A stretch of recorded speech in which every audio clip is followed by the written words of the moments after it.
My whole project has been about Olympic motivation. I have searched on Google numerous stories. I found countless stories of past Olympians like Kerri Strug and the U.S. hockey team.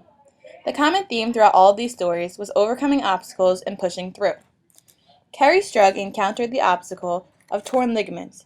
She was unsure if she had a good enough score for gold, and she knew her team was relying on her, so she pushed through that. In fact, she destroyed that obstacle and came out on top with gold around her neck. The U.S. hockey team had to play the number one ranked Soviet team. The U.S. team was just a bunch of amateurs brought together by a brand new coach only several months before the Olympic Games. The Soviets, on the other hand, had been playing together for years and their coach had been with them all along. The first time the Soviets played the U.S. team in a scrimmage before the Games, they crushed them. The score was 10-3. It was a joke. Many people would have given up. However, at this point in time, the tension between the two nations was extremely strong, to the point where the match meant a lot more than just a fun hockey game.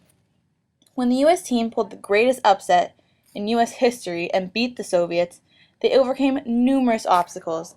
The obstacle of their inexperience, the undefeated Soviet team, their own egos to work as a team come together. They were so motivated that they pushed through these obstacles and again, like Kerri Strug, came out on top with gold around their necks. I began reading this book, Black and White, by Paul Volpone. In this book there are two characters, Eddie, who is white, and Marcus, who is black. These two kids are best friends despite the tension between the races at this time. These best friends, known as Black and White, were an unstoppable duo on the sporting field, specifically basketball. For the most part, Black and White were good kids. Although they grew up in a tough neighborhood, they stayed out of trouble. When their senior year came, they needed money so that they could participate in graduation and all the other activities like dances, etc., that went along with it. Instead of getting a job, they thought they were too good for that, being varsity athletes and all, so they decided that they'd jump a few people, only a few, just enough to meet their debt. Unfortunately, on their third stick-up, it went awry and the gun went off. The previous two times, Marcus was the one holding the gun, but this time, it was Eddie's turn, and it all went wrong. Right now, I'm in the middle of this book, but I've already encountered the theme of overcoming obstacles and pushing through. Marcus and Eddie's basketball team are headed for the state title, and Marcus and Eddie are both trying for a scholarship for colleges when all of this goes down. Both characters have to push through their fear of the unknown. Did we kill the man that we stuck up? Do the police know? Are they looking for us?